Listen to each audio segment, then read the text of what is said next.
लक्ष्मीबाई ने क्या डिमांड करी थी, जिस डिमांड को मना कर दिया था, रिफ्यूज़ कर दिया था ब्रिटिशर्स ने?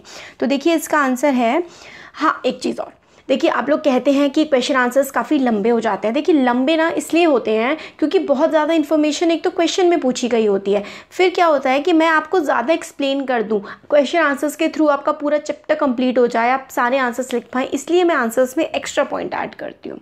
तो अगर अगर आप समझ गए हैं ना तो आप अपनी लैंग्वेज में लिखिए, और कुछ पॉइंट्स अगर आपको लग रहा है ये वाले काट सकते हैं तो काट दीजिए, फिर मैं आपको बता दिया करूँगी कि ये वाला पॉइंट आप अगर काटना चाहें तो काट दें, बट मैं समझाऊंगी ना पूरा, तो आपके दिमाग में बैठ जाएगा, फिर आप अपनी लैंग्वेज में भी लिख सकते हैं, ये फ़ायदा होता है। तो देखिए इसका आंसर है, Rani Lakshmibai of Jhansi demanded company to recognise her adopted son as their heir. Heir का मतलब होता है जो एक तरह से, जैसे कि मान लीजिए किसकी प्रॉपर्टी है, उस प्रॉपर्टी को आगे देना, उसके बच्चे ले लें उस प्रॉपर्टी को, एक्वायर कर लें, या उनके नाम वो प्रॉपर्टी हो जाए, ये होता है। मतलब वंशज होगा उस इंसान का, कि मतलब हर इंसान चाहता है कि उसकी प्रॉपर्टी उसके बच्चों को मिले, तो हेयर बच्चे होते हैं। तो रानी लक्ष्मीबाई क्या चाहती थी कि उनके जो एडॉप्टेड सन है, मतलब उनके नेचुरल सन नहीं थे, उन्होंने उस बच्चे को गोद लिया था, जो गोद लिया बच्चा है उसको प्रॉपर्टी का हक दिया जाए और किंगडम का राजा माना जाए, ऐसा रानी लक्ष्मीबाई चाहती थी। Adopted son as the heir of the kingdom after the death of her husband, जब उनके हस्बैंड की डेथ हो गई थी तो जो उनका एडॉप्टेड सन था कि उसको इस राज्य का हक मिले। But Britishers refuse to accept her adopted son as the ruler of Jhansi, मगर जो ब्रिटिशर्स थे उन्होंने एडॉप्टेड सन को, गोद लिए हुए बेटे को राजा मानने से इनकार कर दिया। और ये जो पॉलिसी थी ये थी by doctrine of lapse. Doctrine of lapse का क्या मतलब होता है, इसमें ना अगर मान लीजिए किसी राजा का अपना बेटा नहीं है, खुद का सगा बेटा नहीं है, नेचुरल सन नहीं है, और उसने गोद लिया है, तो गोद लिए हुए बेटे को राजा, ब्रिटिशर्स या अंग्रेज नहीं मानेंगे। यही पॉलिसी थी डॉक्ट्राइन ऑफ लैप्स की। और डॉक्ट्राइन ऑफ लैप्स की जो पॉलिसी है उसको जो लॉर्ड डलहौजी था ना, ये डलहौजी जो था, इसने इंट्रोड्यूस किया था डॉक्ट्राइन ऑफ लैप्स को। आप कैसे याद कर सकते थे कि डी से डॉक्ट्राइन, डी से डलहौजी, तो डॉक्ट्राइन ऑफ लैप्स को डलहौजी ने इंट्रोड्यूस किया था। और डॉक्ट्राइन ऑफ लैप्स का ये मतलब था कि अगर कोई एडॉप्टेड सन है, कोई गोद लिया हुआ बेटा है, तो उसको अंग्रेज सरकार, ब्रिटिश गवर्नमेंट जो है उसका वारिस नहीं मानेगी। हेयर का मतलब होता है वारिस, की जो प्रॉपर्टी राजा की है वो उसके बेटे को नहीं जाएगी। ये थी doctrine of lapse.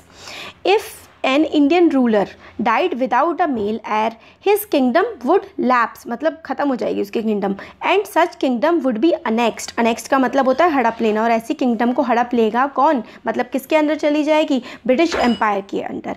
However company confident of its superiority and military powers turn down her please. तो देखिए रानी लक्ष्मीबाई ने क्या कहा था कि भाई जब उनके पति की डेथ हो गई थी तो उनका जो गोद लिया हुआ बेटा है उसको राजा माना जाए, मगर under policy of doctrine of lapse इसका मतलब था कि जो गोद लिया हुआ बेटा है उसको हम राजा नहीं मानेंगे। इस पॉलिसी के अकॉर्डिंग रानी झांसी जो थी उनकी बात अंग्रेज़ों ने नहीं मानी, और जो रानी लक्ष्मीबाई थी उनकी जो किंगडम थी, उनका जो राज्य था, उसको अनेक्स कर लिया गया ब्रिटिश गवर्नमेंट के द्वारा। तो ब्रिटिश एम्पायर में उनके राज्य को मिला लिया गया, क्योंकि ब्रिटिश एम्पायर को पता था कि भाई उनकी सुपीरियरिटी ज़्यादा है, मतलब उनकी सेना बहुत अच्छी है और वो झांसी को हरा देंगे। तो इसलिए उन्होंने रानी ऑफ झांसी, रानी लक्ष्मीबाई की बात नहीं मानी और उनके राज्य को हड़प लिया, और इसी में ही लड़ाई को लड़ते हुए ही लक्ष्मीबाई की डेथ भी हुई थी।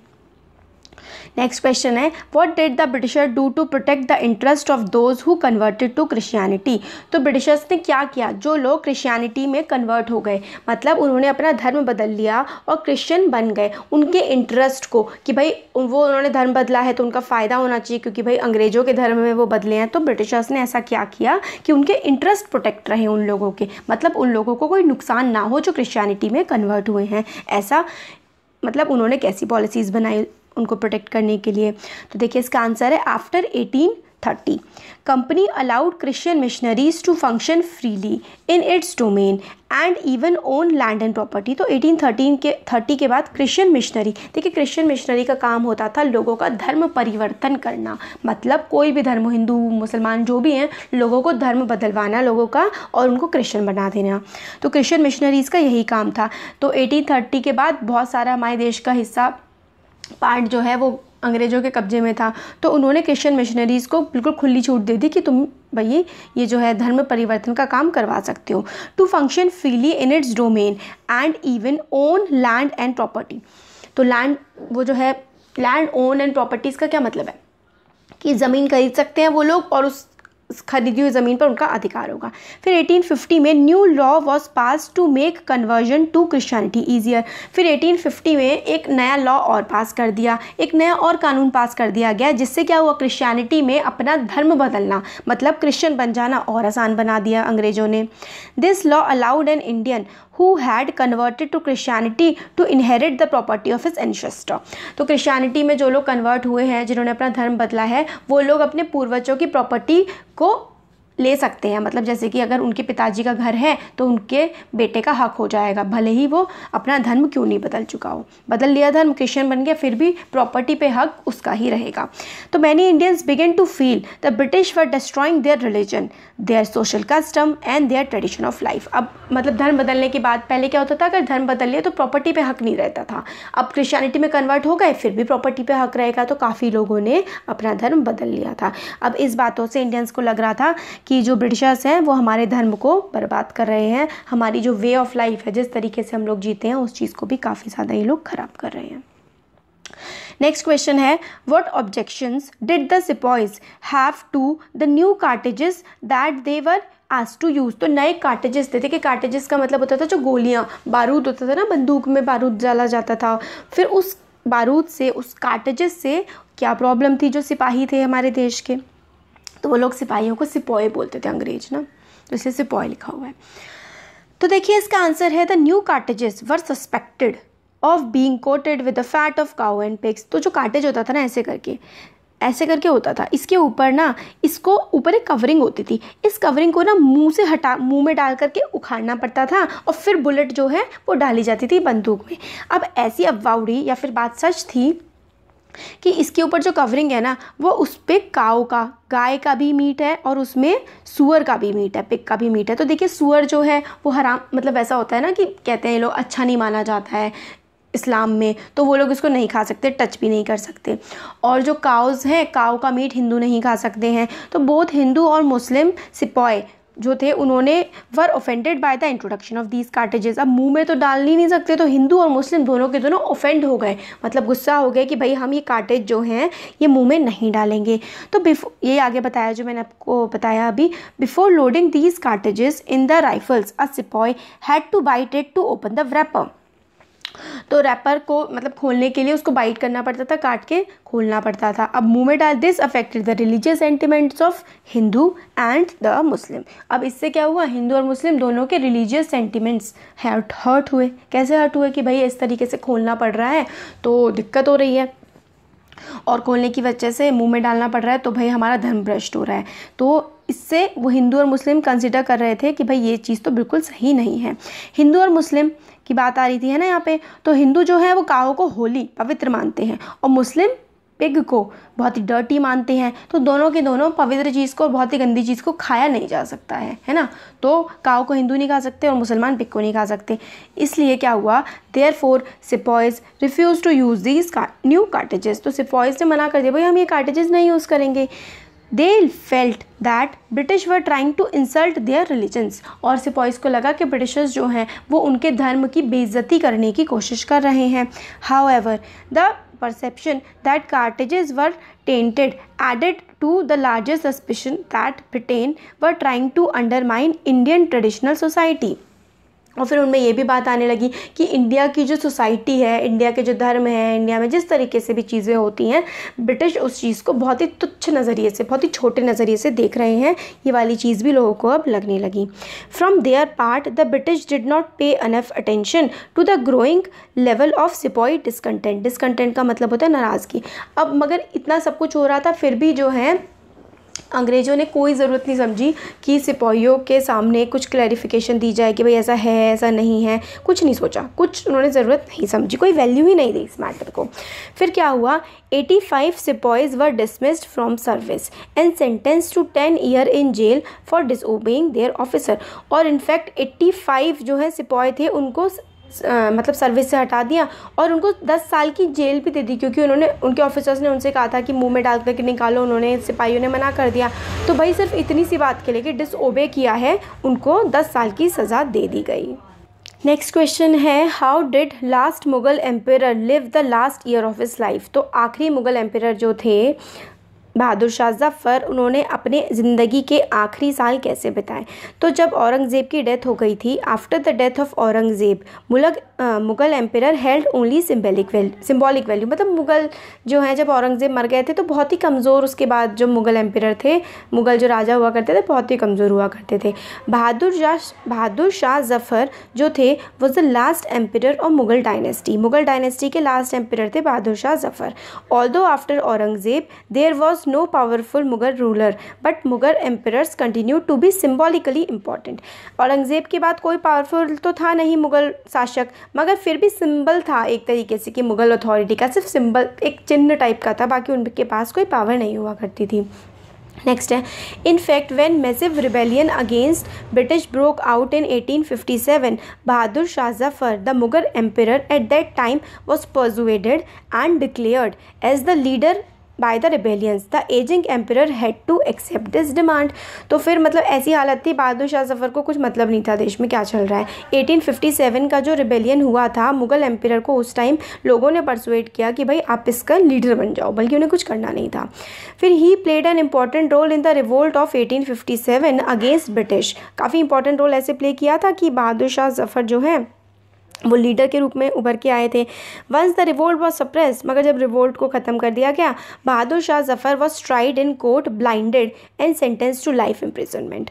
तो बहादुर शाह ज़फ़र को अंधा कर दिया गया और पूरी लाइफ टाइम के लिए जेल में बंद कर दिया गया।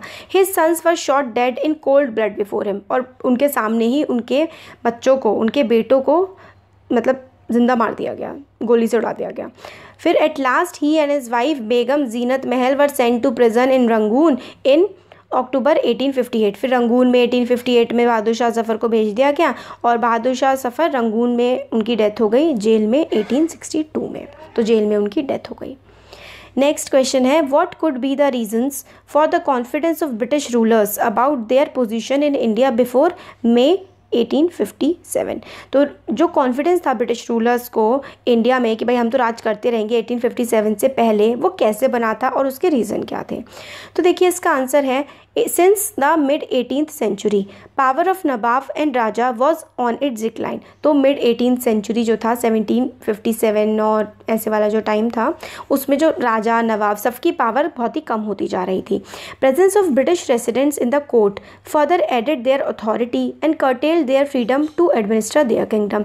अब जो है ब्रिटिश रेजिडेंट, ब्रिटेन के कुछ लोग रहा करते थे इन राजा महाराजा के किंगडम में, और उनकी अथॉरिटी को, मतलब राजा महाराजा कैसे डिसीज़न ले रहे हैं, हर चीज़ में वो लोग दखलंदाजी करते थे, और इससे राजा महाराजा की पोजीशन और भी ज़्यादा कमज़ोर हुए जा रही थी।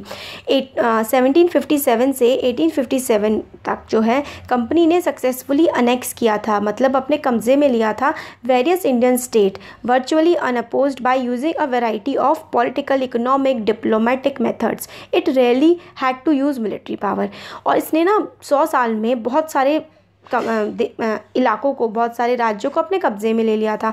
इकोनॉमिक पावर, कभी पैसा दे करके, कभी ऐसे ही मतलब ना इधर की उधर कर करके, एक राजा के साथ संधि करके दूसरे पे अटैक कर दिया, फिर जब दूसरा राजा कमज़ोर हो गया, जिसके साथ संधि की थी उसी पे अटैक कर दिया। तो मिलिट्री पावर तो बहुत ही कम इन्हें इस्तेमाल करनी पड़ी, और ऐसे ही ये लोग बेवकूफ़ बना करके जो है राजाओं को मारे जा रहे थे और उनके राज्य को हड़पे जा रहे थे।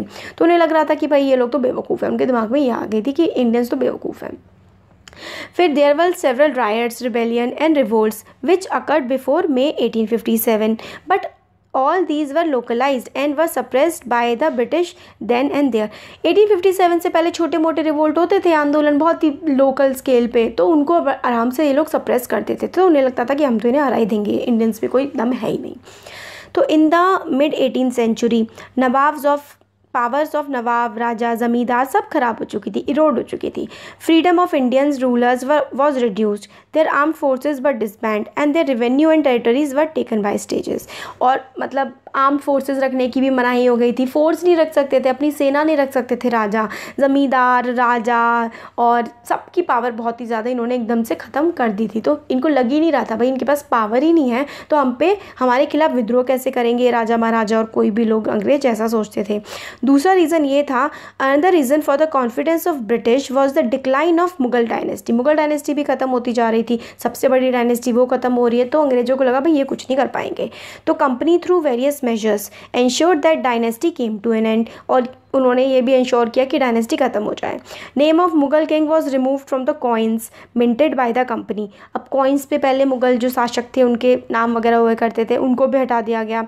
और डिसाइड जैसे बहादुर शाह जफ़र को कैसे मारा, उनके डिसेंडेंट उनके बेटों को भी मार दिया। तो इन सब वजहों से उन्हें लग रहा था अंग्रेज़ों को कि भाई अब कुछ नहीं हो सकता हमारे खिलाफ़, और वो बहुत ही कॉन्फिडेंस थे, मगर 1857 में रिवोल्ट हो गया।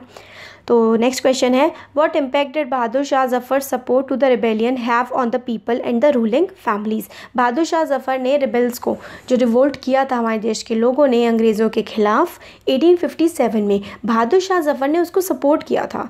तो लोगों पर और राजाओं पर सब पर क्या असर पड़ा था इस बात का? देखिए इसका आंसर है, दो the rebels were determined to bring East India Company rule in the country to an end. Rebels जो थे, जो विद्रोही थे, उन्होंने सोच लिया था कि भाई ईस्ट इंडिया कंपनी मतलब ब्रिटिशर्स का जो रूल है इसको हम ख़त्म कर देंगे। They were faced with the question as to who would rule the land once the space of power fell vacant. But उन्हें लगा कि भाई अंग्रेज़ों को अगर हम ख़त्म कर देंगे तो रूल कौन करेगा, राज्य कौन करेगा फिर हमारे देश में। तो फिर क्या हुआ, there was a wide spread impact on the people of this country and its ruling families since Bahadur Shah Zafar accepted leadership and extended hit support to the rebellion. फिर लोगों ने कहा कि भाई कौन रूल करेगा, तो बहादुर शाह जफ़र के पास गए। फिर जब बहादुर शाह जफ़र ने कहा कि ठीक है हम साथ देंगे, तो बाकी सारे जो राजे महाराजे थे उनको लगा कि हाँ भाई हम भी साथ देंगे और कुछ किया जा सकता है। तो ही आस्क्ड ऑल चीफ्स, और बहादुर शाह जफ़र ने सारे चीफ से, रूलर से, कंट्री के सबको मैसेज फॉरवर्ड किए और कहा कि हम सबको मिल करके अंग्रेज़ों के खिलाफ लड़ना चाहिए।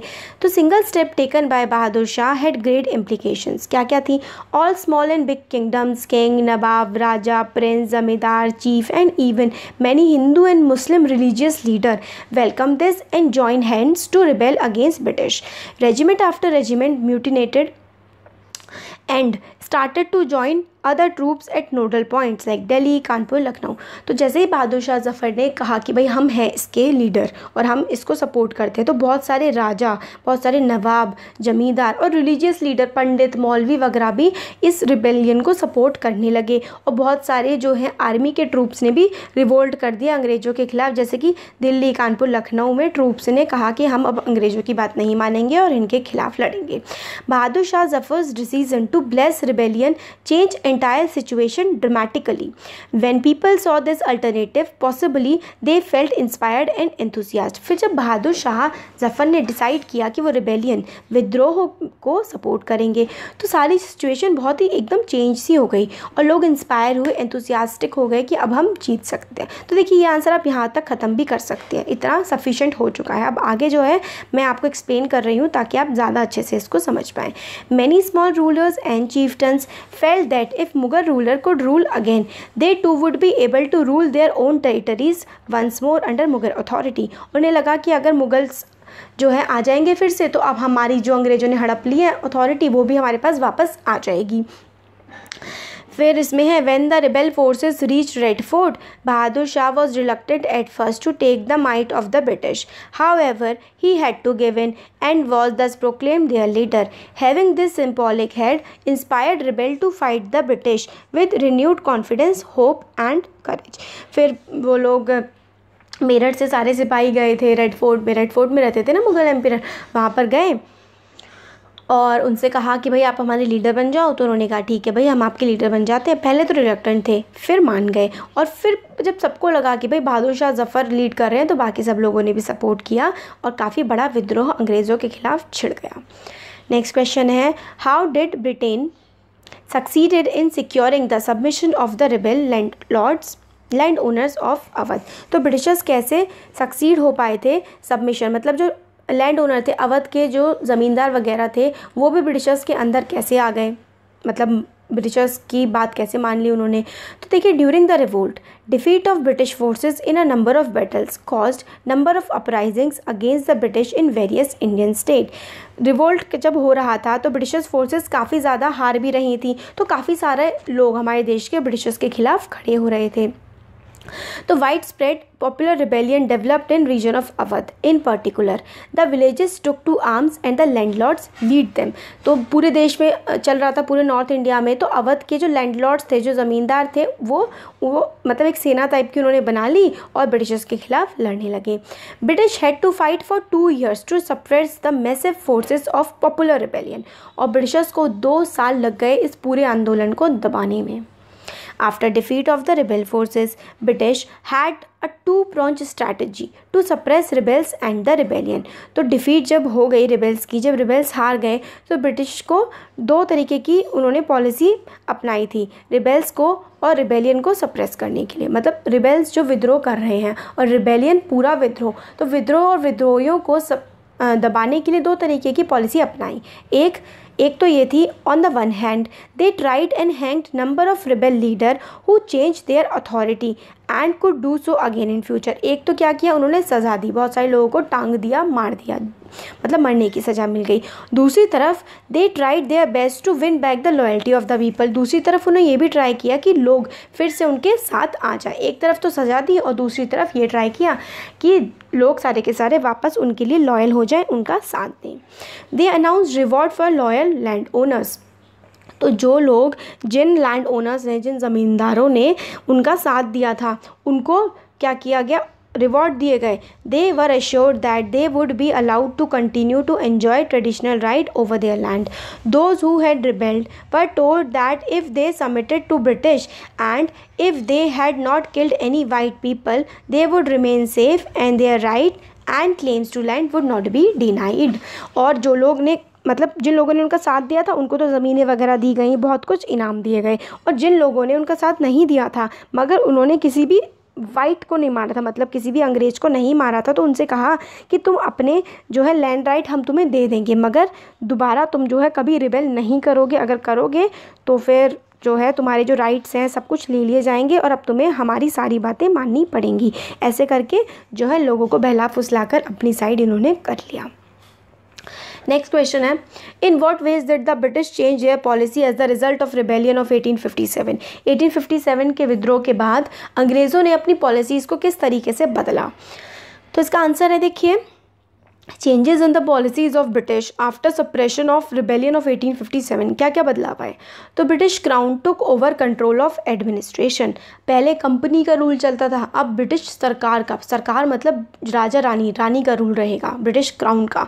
British parliament passed an act in 1859 under which power of East India Company were transferred to British Crown in order to ensure a more responsible management of Indian affairs. Governor General of India was given title of Viceroy. Viceroy, governor general जो पहले कहा करते थे उन्हें viceroy कहा जाने लगा।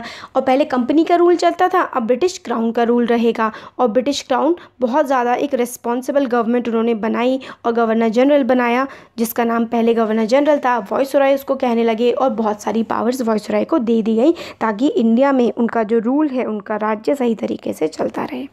Next point आता है, doctrine of lapse was abolished, right to adoption was recognised and the adopted son would be treated as the heir to the throne. तो जो पहले डॉक्ट्राइन ऑफ लैप्स थी ना, जिसकी वजह से इतने सारे राज्यों ने विद्रोह किया, उसको हटा दिया गया। अब जो गोद लिया हुआ बेटा था, एडॉप्टेड सन था, उसको भी राज्य का अधिकार मिल सकता था।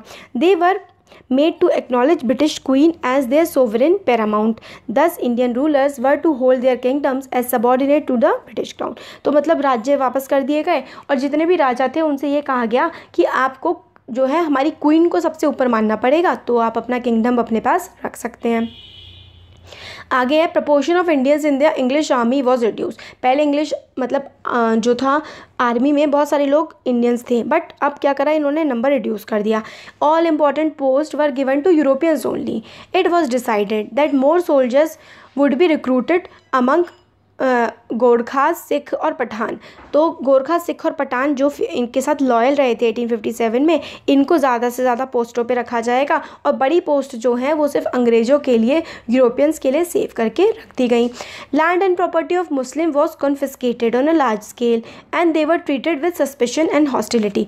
और जो मुसलमान थे वही लीडर थे ना बहादुर शाह जफ़र, तो मुसलमानों की प्रॉपर्टी को मतलब अपने कॉन्फिस्केट कर लिया गया, मतलब हड़प लिया गया। अंग्रेज़ों ने उसको अपने कब्ज़े में ले लिया और उनको सस्पिशन से, मतलब ऐसी नज़रों से देखने लगे कि ये विद्रोह कर सकते हैं।